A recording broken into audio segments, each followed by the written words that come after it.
Alors l'axe hypothalamo-hypophysaire. Je vous rappelle qu'une hormone est une substance chimique qui est produite par une glande et qui est déversée dans le sang pour agir à distance sur un organe ou des cellules cibles. L'hypothalamus et l'hypophyse sont deux glandes endocrines. Alors d'un point de vue anatomique, l'hypothalamus et l'hypophyse sont des structures qui se trouvent à la base du cerveau. On retrouve ici l'hypothalamus qui contient de nombreux neurones.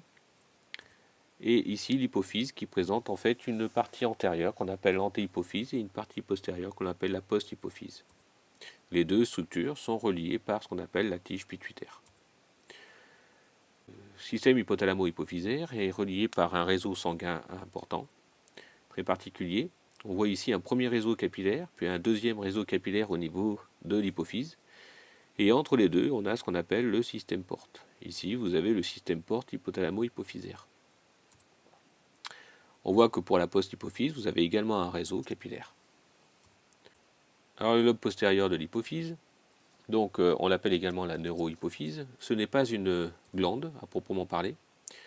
On voit que les axones qui donc se présentent au niveau de l'hypothalamus vont déverser directement leurs neurohormones au niveau du réseau capillaire qui se trouve au niveau de l'hypophyse postérieure.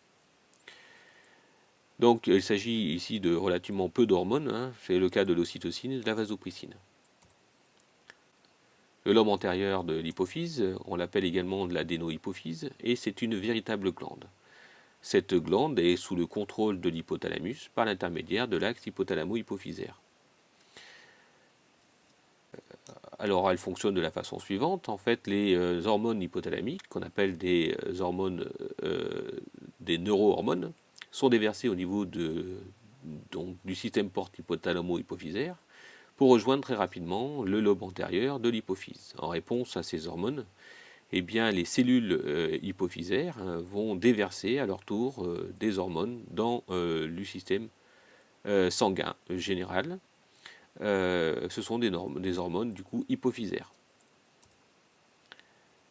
Alors en fait, par souci de simplicité, eh bien, on peut représenter le système hypothalamo-hypophysaire de la façon suivante. Vous avez d'abord l'hypothalamus qui présente donc des neurones, et puis vous avez l'hypophyse. Donc ce qui va nous intéresser, c'est principalement l'antéhypophyse. Et puis vous avez le troisième organe qui est cible. Et souvent on représente ce système hypothalamo-hypophysaire comme ça, en 3 étages.